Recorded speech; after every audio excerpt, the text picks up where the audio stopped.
Avatar మెహే బాబాకి జై. అందరికీ జై బాబా అండి. ప్రభు ఇచ్చిన ఈ అవకాశంలో ప్రార్థనా గీతాన్ని విజయలక్ష్మి గారు పాడతారు. బుక్ రీడింగ్ అనంతరం మెహర్ దినేష్ ప్రభుకి హారతిస్తారు. జై బాబా అండి. విజయలక్ష్మి గారు. जय बाबा जय बाबा।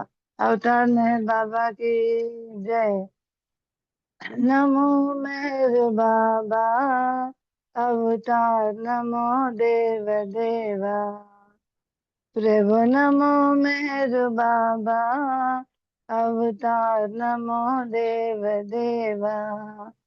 अपार दिव्या कृपा सागर अपार दिव्या कृपा सागर सकल चराचर जगदोद्धार सकल चराचर जगदोद्धार।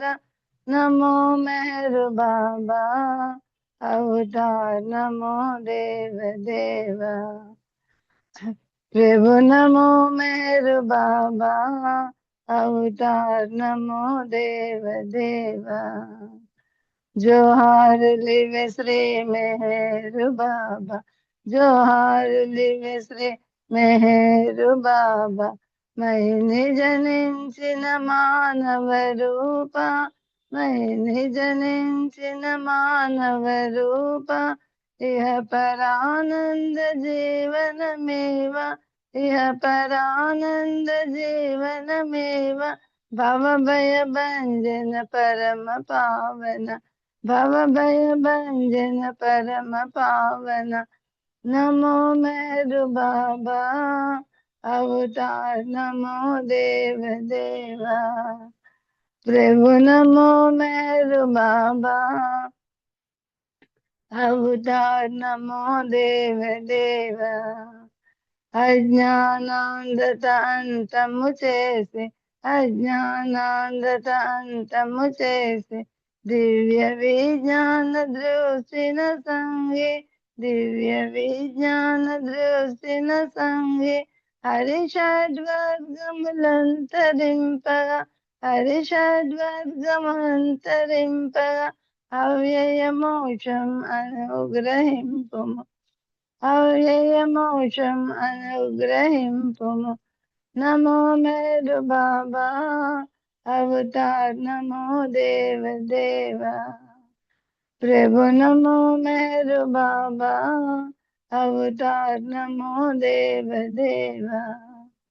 जय मेहर बाबा जय जय मेहर बाबा जय जय मेहर बाबा जय जय मेहर बाबा जय। अवतार मेहर बाबा की जय। जय बाबा థ్యాంక్స్ అండి। జై బాబా అందరూ జై బాబా। జై బాబా అండి. విజయలక్ష్మి గారు చక్కటి ప్రార్థనా గీతంతో ఈ రోజు సహవాస్ ప్రారంభించినందుకు జై మెహర్ బాబా. జై బాబా జై బాబా అండి. బుక్ రీడింగ్ అనంతరం మెహర్ దినేష్ ప్రభుకి హారతి ఇవ్వాలి.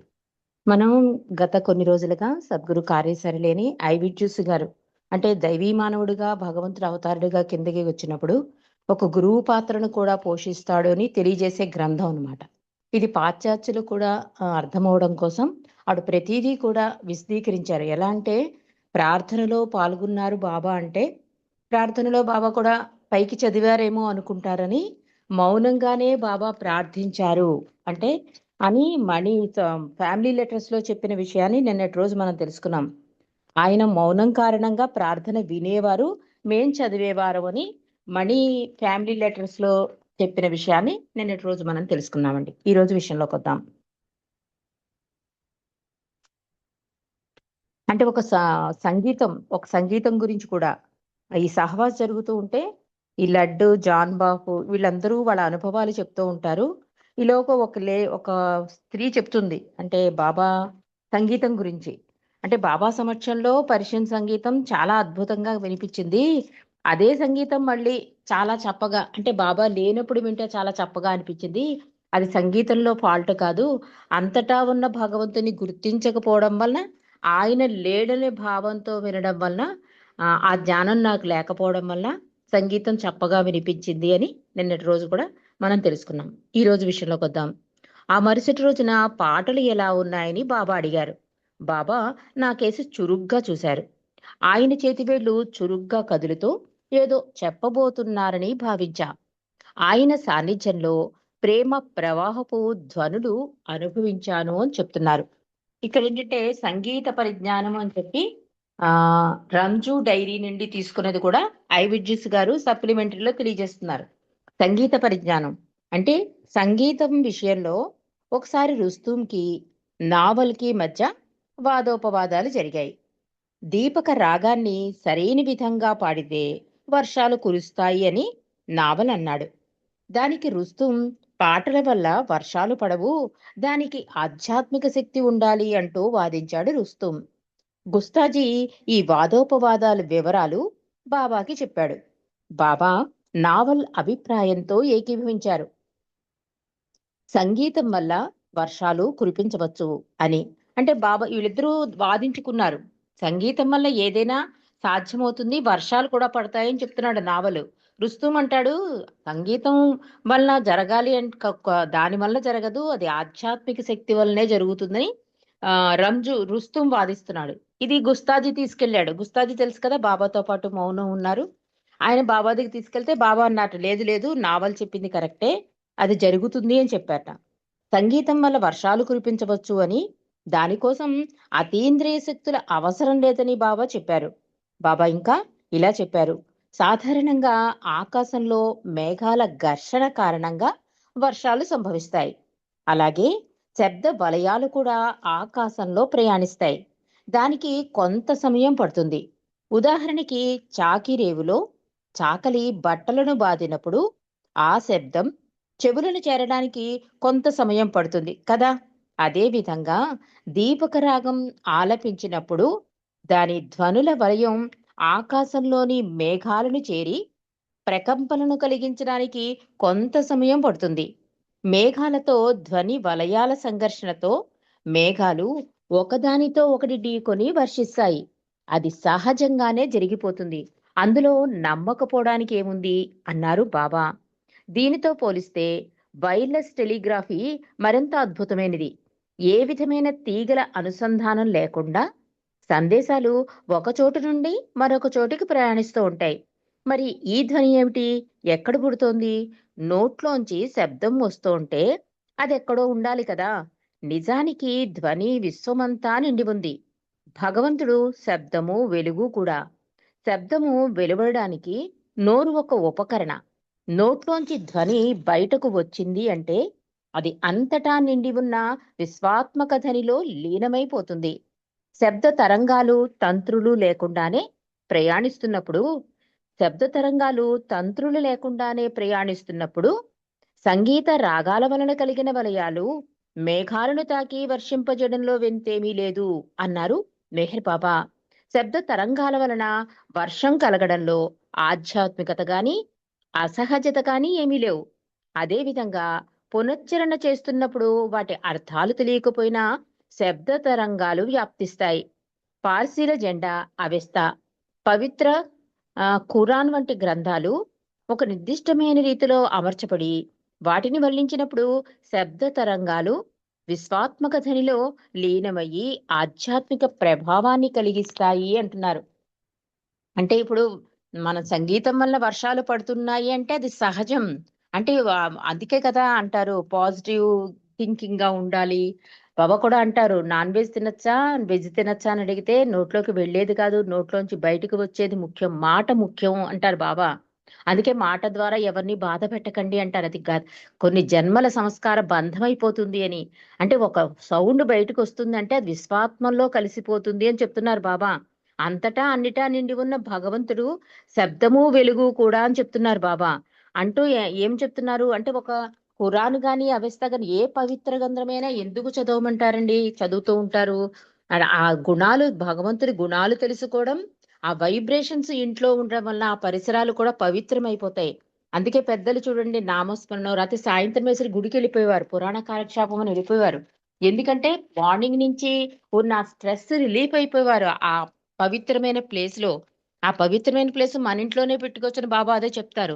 నిత్య సహచరణ చేసుకుంటే భగవంతుణ్ణి అన్ని పాజిటివ్ వైబ్రేషన్సే వస్తాయి. ఆయన మీద ఆధారపడిపోతే దేనికి కలత చెందాం, ఆందోళన ఉండదు. ఈ ఆందోళన, ఈ విపరీతమైన కోరికలు దీంతో ఏమవుతుందంటే ఉన్న వాతావరణం అంతా కూడా పొల్యూషన్ అయిపోతుంది. బాబా అదే చెప్తున్నారు. ఇప్పుడు సంభాషణ ఫోనే ఉంది, ఏ వైరింగ్ ఉండట్లేదు కదా. నీ నోట్లోంచి వచ్చిన ధ్వని ఇంకోళ్ళకి వినిపిస్తోంది అంటే ఎక్కడుంది అంటే ధ్వనిలో అంత ప్రభావం ఉంది, శబ్దంలో అని చెప్తున్నారు బాబా.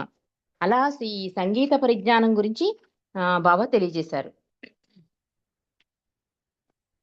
ఒక నిమిషం. ప్రకృతి అంతా సంగీతమయంగా తోచింది.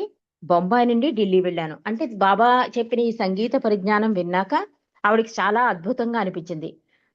ఈ సంగీత ధ్వనులు వీణులు విందు చేశాయి. పగటిపూట రణగుణ ధ్వనులు, రాత్రిపూట ప్రశాంతతతో కీచురాళ్ల సంగీతం మధ్య నలిగిపోయాను. ఎండుటాకుల గలగలలు, వర్షపు ధారల జలజలలు, గాలుల విన్యాసాల గాన నృత్య కచేరీలతో మనసు పులకించింది. అక్కడున్నన్ని రోజులు ఇటువంటి అద్భుతమైన అనుభవాన్ని ఆస్వాదించాను. అహ్మద్‌నగర్ నుండి బొంబాయి వెళ్ళేటప్పుడు బొంబాయి నగరంలోని రణగొణ ధ్వనులు, విమాన హోరు, వీణుల విందు చేశాయి. ప్రకృతి అంతా సంగీతమయంగా తోచింది. బొంబాయి నుండి ఢిల్లీ వెళ్ళాను అని ఆవిడ చెప్తున్నారు. అంటే అప్పట్లో సంగీతం బాబా ప్రెజెన్స్ లోనే బావుంటుంది అనుకుంది ఆవిడ. కానీ అంతటా నిండి ఉంది శబ్దము. దాని అందులో అందులో కూడా నేనున్నాను అని బాబా చెప్పడంతో ఆవిడకింక ప్రతీదీ కూడా చాలా అద్భుతంగా అనిపించింట. ఎలాగా ఎండుటాకులైనా, వర్షధారలైనా, ఏదైనా చూసినా ఈ ఆఖరికి బాంబేలో ఎంటర్ అయ్యాక ఆ ట్రాఫిక్‌లో ఆ శబ్దాలు కూడా అన్నీ కూడా చాలా వీణులు విందు కలిగించాయి అని చెప్తోంది. అంటే మనం చూసే దృక్కోణం, మన ఆలోచన విధానే మన జీవితాన్ని మారుస్తుందని చెప్తున్నారు. ఢిల్లీ బాబా శిష్యులు శ్రీ వాసుదేవకన్ గారి కుటుంబంతో ఉండమని బాబా నిర్దేశించారు. బాబా వారి ఆదేశాలను గురించి ముచ్చరించుకున్నాం. పాశ్చాత్య బోధలన్నీ ఒక్కటే. అవి వివరింపబడిన విధానంలో మాత్రమే భేదం. బాబా అంతిమ ప్రకటనను అందరికీ చర్చనీయాంశమైంది. అంటే అంతిమ ప్రకటనలో బాబా నా భాష, మీ భాష, మనిద్దరి భాష అంటూ మాట్లాడారు కదా. దాని గురించి డిస్కస్ చేసుకున్నారు. చివరికి గురువు శరీరం విరమించినప్పుడు శిష్యులు ఏడిస్తే వారి జీవితం వృధా చేసుకున్నట్లే. చర్చిలు, మసీదులు కూలిపోతే ఆయన ప్రేమను హృదయంలో నింపుకుని ఆయన తిరిగి వచ్చేంత వరకు వేచి ఉండవలసిందే అని నిర్ధారించుకున్నాం. ఢిల్లీలో మొదటి ఆదివారం నాడు సంగీతంలో ఓలలాడుతూ గడిపాను. వివిధ రాగాలతో, ధ్వనులతో, వాయిద్య పరికరాల మేళమింపుతో సంగీతమయమైన వాతావరణంలో ఆనంద పారవస్యతను అనుభవించాను. బొంబాయికి తిరిగి వచ్చాక అలెగ్జాండర్ మార్కే సహాయకుడు రమేష్ ప్రేము తన విచిత్ర వీణా వాదనతో ఆనందడోలికలలో ముంచెత్తాడు. సంగీత విన్యాసంలో ఒక్కొక్కప్పుడు గాలి గుసగుసలతో, మరొకప్పుడు ఏనుగుల గీంకార స్వరాలతో భారతీయ సంగీత వారసత్వాన్ని రుచి చూశాను అని చెప్తోందావిడ. ఒక్క నిమిషం.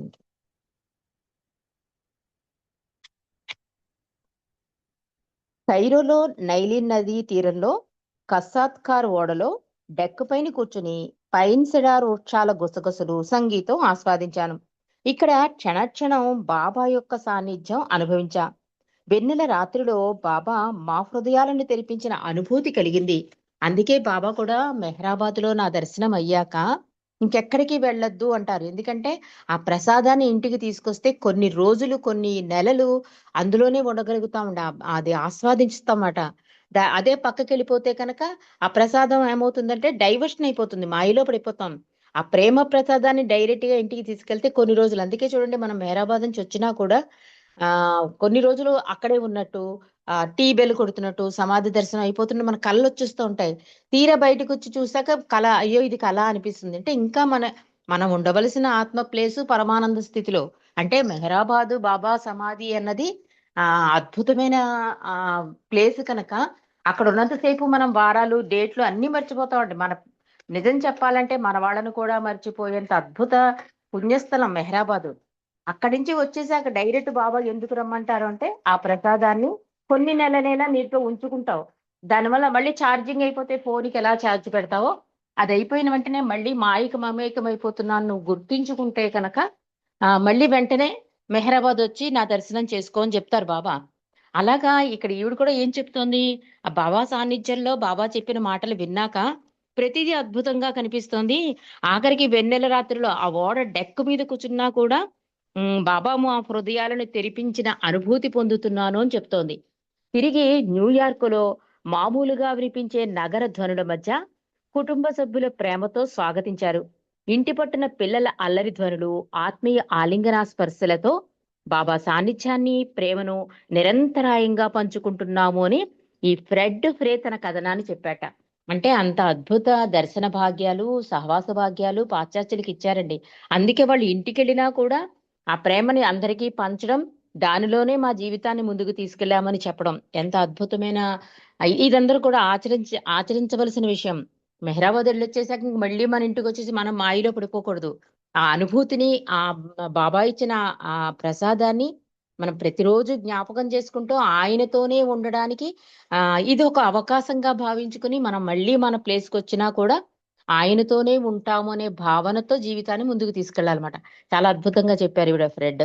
ఇక లడ్డు డింపెలు అమెరికా తిరిగి వచ్చిన తర్వాత బాబా పంపిన గాడ్ స్పీక్స్ గ్రంథ వ్రాత ప్రతిని ఎడిట్ చేసి ప్రచురించడం కోసం నాకు అంటే జ్యూస్ చెప్తున్నారు. నాకు అందించాడు. డాన్ స్టీవెన్స్ కి సూచనలు పంపించారు. మెహరాబాద్ సహవాసులో బాబా చేసిన అంతిమ ప్రకటన మమ్మల్ని కలవరపెట్టింది అని చెప్తోంది. ఆ అంతిమ ప్రకటన కూడా ఇక్కడ సప్లిమెంటరీలో కొంచెం రాశారండి. అది చదువుకుందాం. మెహర్ బాబా వారి అంతిమ ప్రకటన 1954 సెప్టెంబర్ 30వ తేదీ.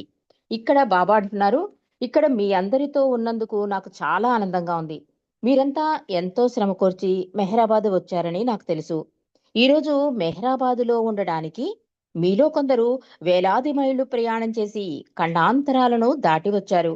మీకు నా ఎడల గల గాఢమైన ప్రేమయే నా పిలుపును మన్నించి అన్ని అవరోధాలను ధైర్యంగా ఎదుర్కొని నా సాన్నిధ్యంలో ఉండడానికి మీ సౌఖ్యాలను, సౌకర్యాలను వదులుకునేటట్లు చేసింది. మీకు నా యందు గల భక్తికి ముగ్ధుడనవుతున్నాను. ఇంతటి ప్రేమ, అచంచల విశ్వాసం కల మీ హృదయాలను చూసి గర్వపడుతున్నాను అన్నారు మెహర్ బాబా. మీ వంటి భక్తి తత్పరత గల అనేకులు ఇక్కడ ఉండాలని కోరుకున్నారు. ఏదో ఒక కారణం చేత వారు రాలేకపోయారని నాకు తెలుసు. ఇటువంటి అపూర్వ అవకాశం లభించిన మీరు ఇక్కడ చూసింది, విన్నది మీ ద్వారా వినడానికి వారు మీపై ఆధారపడి ఉన్నారు. ఈ విషయంలో మీరు వారికి న్యాయం చేస్తారని నమ్ముతున్నా. చూసారా ఇందాక ఫ్రెడ్ కూడా బాబా సాన్నిధ్యంలో అనుభవించినంతా మనతో షేర్ చేసుకుంది. అంతేకాక తన కుటుంబం వాళ్ళతో కూడా షేర్ చేసింది. బాబా కూడా ఇక్కడ అదే అంటున్నారు. బాబా అంటారు ఒక్కొక్కసారి, బాబా మీరు నా దగ్గర రావడానికి చాలా కష్టపడ్డారు కదా అంటే, అవును బాబా అంటే ఇది ఈ ఈ ఈ కష్టం అవసరం అంటారు. ఎందుకంటే పుణ్యక్షేత్రాలు, యాత్రలు చేసేవాడు కూడా కొండలు, కోరలు అవన్నీ ఎక్కి భగవద్ దర్శనం కోసం వెళ్తారు. మీరు ఈ కష్టపడడం అవసరం అని బాబా చెప్తూ, కానీ మీ భక్తికి నేను ముగ్ధుడవుతున్నాను. ఎందుకంటే చాలా వదిలేసుకున్నారు నా గురించి, నా దర్శనం కోసం. కానీ ఇక్కడికి రావాలని, నన్ను నన్ను దర్శించాలని అనుకున్న వాళ్ళు కొంతమంది రాలేకపోయారు కదా! వాళ్ళకి వాళ్ళు మీ మీద ఆధారపడతారు. అనుకుంటాం గదా! ఈరోజు మెహరాబాద్ ఎళ్లారు వాళ్ళు. వాళ్ళు రాగానే అడిగేయాలి, బాబా దర్శనం ఎలా అయింది? బాబా మనకు కూడా ఉంటుంది. మనం కూడా అడుగుతూ ఉంటాం. ఎలా అయ్యాయండి దర్శనాలు? ఎలా గడిపారక్కడ అని అడుగుతాం కదా!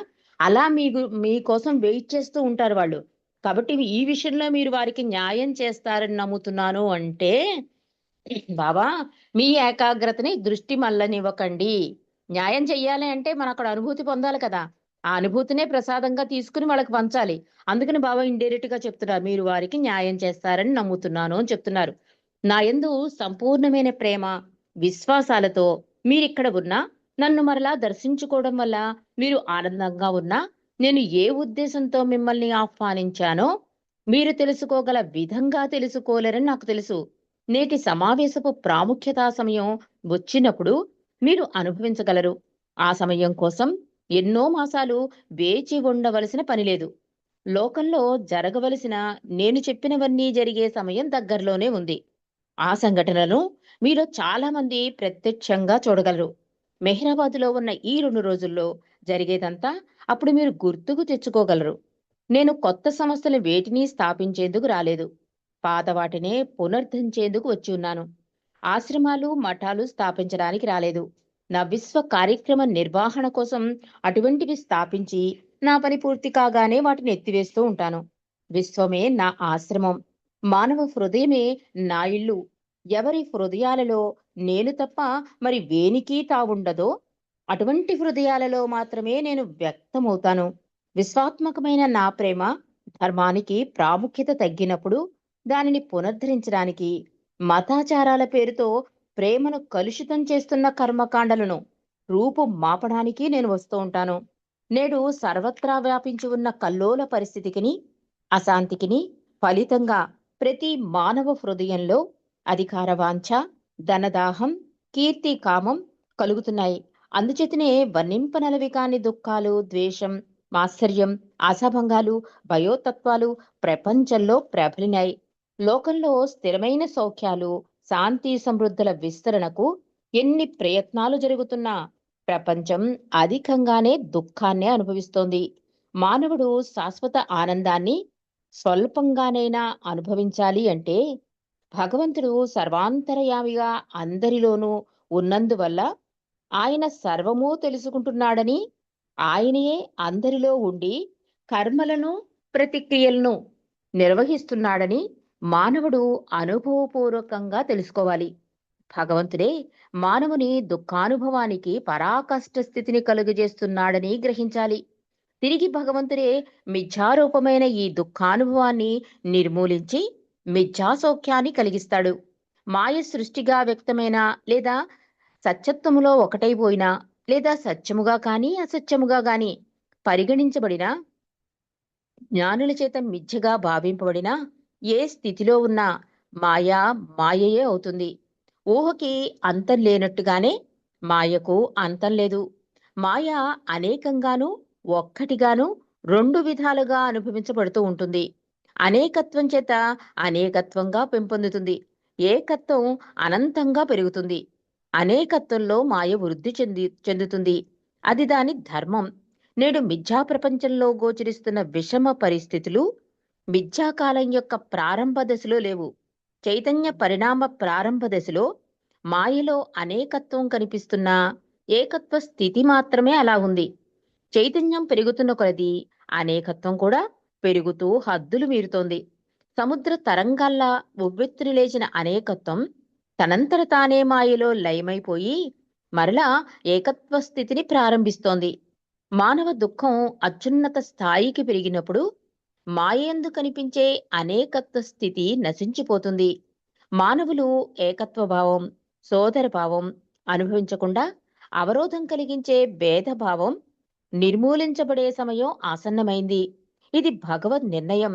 అనతి కాలంలోనే ఇటువంటి వినాశనం సంభవించగలదు. ప్రపంచం 3/4 నాశనం కాగలదు. మిగిలిన 4వ భాగంలో ప్రజలు పరస్పర సాహృద్భావంతో జీవిస్తారు. ఆ విధంగా సోదర మానవుల పట్ల ఏకత్వ భావం స్థిరపడుతుంది. అందరూ శాశ్వత ఆనందాన్ని పొందుతారు.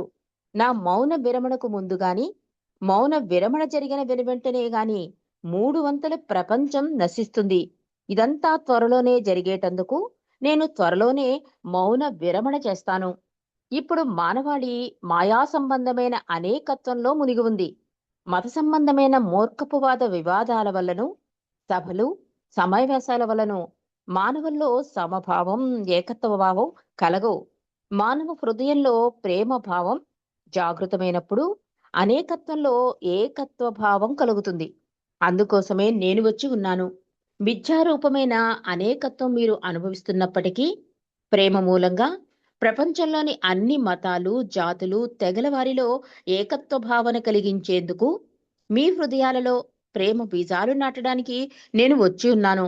ఏకత్వ భావం కలిగించడం కోసం నా మౌన విరమణకు నేను సంసిద్ధుడనవుతున్నాను. నేను మౌనం వీడడం అంటే ఆధ్యాత్మిక ఉపన్యాసాలు ఇవ్వడం కాదు. నేను ఆ ఏకైక శబ్దాన్ని మాత్రమే ఉచ్చరిస్తాను. ఆ శబ్దం సర్వ మానవాళి యొక్క హృదయాంతరాలలో ప్రవేశిస్తుంది. దాని ఫలితంగా పాపాత్ముడు తాను సాధు పురుషుడొకటకు ఉద్దేశింపబడిన వాడినని, సాధు పురుషుడు కూడా భగవంతుడు తనలో ఉన్నట్లే పాపాత్ముల్లోనూ సర్వాంతర్యామి అయి ఉన్నాడని గ్రహిస్తాడు. నేను ఆ పదాన్ని ఉచ్చరించినప్పుడు రాబో 700 ఏళ్లలో జరగవలసిన వాటికి పునాది వేస్తున్నానని గ్రహించాలి. 700 సంవత్సరాల తర్వాత నేను తిరిగి అవతరించేటప్పటికి చైతన్య పరిణామం పరాకాష్ఠ స్థితికి చేరుకుంటుంది. అందుమూలంగా మానవుల్లోని భోగాలాలస ప్రవృత్తులు మారి ఆధ్యాత్మిక ఆకాంక్ష రూపం దాలుస్తుంది. ఆధ్యాత్మిక సోదరభావం, సమత్వ భావం వ్యాపిస్తాయి. ఇప్పుడు మనకు కనిపించే భోగభాగ్యాలు, కలిమిలేములు, అక్షరాస్యత, నిరక్షరాస్యత మధ్యగల భేదమే కాకుండా అసూయ, ద్వేష భావాలన్నీ సమసిపోతాయి. అభ్యుదయం, ఆనంద ఉచ్చ స్థితికి చేరుతాయి. అంటే ఈ మాయలో ఏకత్వం శాశ్వతంగా ఉంటుందని కాదు. ఈ ఉన్నటువంటిదంతా మిథ్య, మాయ. ఈ మిథ్యలో ఏకత్వానుభూతిని కలిగించే చైతన్యము, మాయలో కనిపించే వేర్పాటు భావము కూడా పరిణామంలోని భాగమే. మాయలో కనిపించే అనేకత్వం, ఏకత్వం తిరిగి ప్రారంభమై అభివృద్ధి చెంది వాటి ఉచ్చ స్థితిని అందుకునే కాలం మళ్ళీ తప్పక వస్తుంది. నేను ఈ శరీరం విడిచాక మరలా 700 సంవత్సరాల తర్వాత అవతరిస్తాను. అది మరో నూతన యుగానికి ప్రారంభమవుతుంది. మిథ్యా సృష్టిలోని కాలచక్రానికి సంబంధించిన అవాంతర యుగాలన్నీ 700 నుండి 1400 సంవత్సరాల కాలంలో అలాంటి కోటానుకోట్ల అవాంతర యుగాలు గతించాయి. ఇంకా కొన్ని కోట్లు గతించవలసి ఉన్నాయి. ఈ విధంగా ఈ మాయకు అంతం ఉండదు. ఎప్పుడు మాయ మాయగానే ఉండిపోతుంది. నేను నా మాయా సృష్టిని పరిపోషించడానికి, సృష్టిని మిథ్య నుండి మేలుకొల్పడానికి ప్రతి యుగంలోనూ మానవుల మధ్య అవతరిస్తూ ఉంటాను. మిథ్యా స్వరూప లక్షణాల రీతులు ఎప్పుడూ మారుతూ ఉంటాయి. నేను అవతరించడం మిథ్యారూపమైన మాయను నాశనం చేయడానికి కాదు. ఎందుకంటే మాయ అంటే అది కేవలం శూన్యం. మాయ యొక్క లేమితనం మీకు తెలియజేయడానికే నేను అవతరించాను. నా అనంత ఆత్మకు నీడయై మిథ్యయైన మాయను అప్రయత్నంగా మీ ద్వారా పరిపోషిస్తున్నాను. నా ద్వారా దాని మిథ్యాస్వరూప జ్ఞానం కలిగినప్పుడు మీరు అప్రయత్నంగానే మాయను వదిలేస్తారు. ఈ యుగవతారునిగా నా వ్యక్తీకరణ కొలది కాలం వరకే ఉంటుంది. ఈ కొలది కాలంలోనే నా అవమానం, మౌన విరమణ, ప్రశంసలు, హింసాత్మకమైన శరీర త్యాగం అన్నీ క్రమంలో త్వరలోనే జరగనున్నాయి. నేను నిత్యము దివ్యానందానుభవంతో ఉంటాను. మానవుల దుఃఖ నివారణ కోసం హింసింపబడుతూనే ఉన్నాను. త్వరలోనే నేను ఉచ్చరించే శబ్దాలకు శబ్దం సర్వ మానవాళి హృదయాలను సృశించి దాని దివ్య స్పర్శ వలన తోటి మానవులందరి ఎడల ఏకత్వానుభూతిని కలిగిస్తుంది. క్రమంగా రాబోవు 700 సంవత్సరాల కాలంలోనే ఈ ఐక్యతాభావం వలన మానవ దుఃఖానికి మూల కారణమైన ద్వేషం, అసూయ, దురాశలను తొలగిపోయి మానవ హృదయాలలో సౌఖ్యం వెల్లివిరుస్తుంది అని బాబా అద్భుతమైన అంతిమ ప్రకటనని ఇక్కడ తెలియజేశారండి.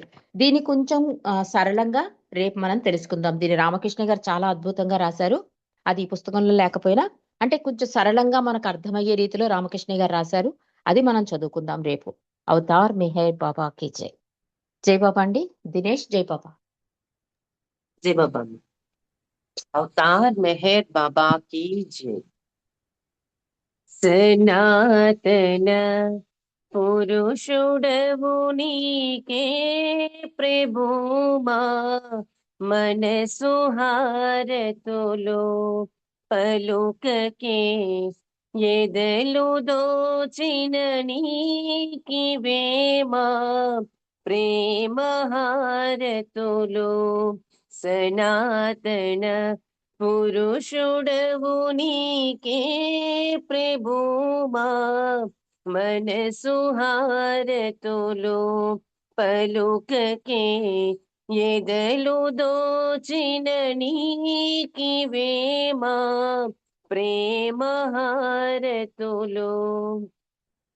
ప్రభుని ప్రేమకే వశమై సమస్తము నీవే అన్నాము.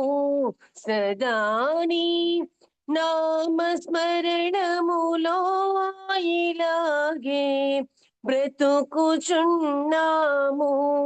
మెహరుమా తత్వమెరిగిన నీకివేమా మనసు హారతులు ప్రేమతో ఆదరించిన నీకివేమా ప్రేమ హారతులు.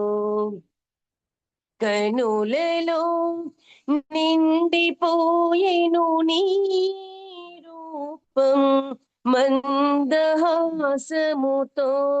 కనగనిను పండిపోయేను మాతపన నీదు చింతనతో అనంత ప్రేమమయుడవు నీకివేమా మనసు హారతులు అనాదిగా అవతరించిన నీకివేమా ప్రేమ హారతులు ఎలాగో నిన్ను చేరుటకే కదామా ప్రాకులాటంతా అలాగని శోధనము చేస్తే ప్రభుమా ఊపిరణెంత పరాత్పర పరమ పావన నీకివేమా ప్రేమ హారతులు అగోచర ఆదియంతము లేని నీకే మనసు హారతులు సనాతన పురుషుడవు నీకే ప్రభుమా మనసు హారతులు పలుకకే ఎదలు దోచిన నీకివేమా ప్రేమ హారతులు